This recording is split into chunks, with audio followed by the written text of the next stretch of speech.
Bigong may pasa sa Kongreso ang panukalang dagdag na sahod para sa mga minimum wage earners sa private sector.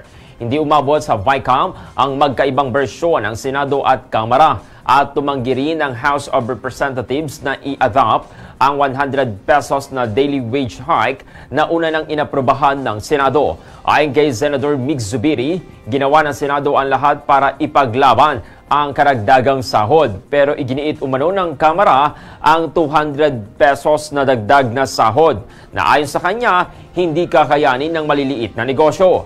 Git ni Zubiri, siguradong i-veto ng Pangulo ang 200 pesos wage hike, kaya't posibleng tuluyang mabasura ang panukala. Dagdag pa ni Senate President Chis Escudero, walang sapat na pag-aaral ang bersyon ng Kamara na naipasa lang umano sa huling linggo ng sesyon. Ayon pa kay Escudero, hindi dapat palabasin ng Kamara na Senado ang may kasalanan dahil February 2024 pa nila inaprobahan ang panukalang dagdag na sahod.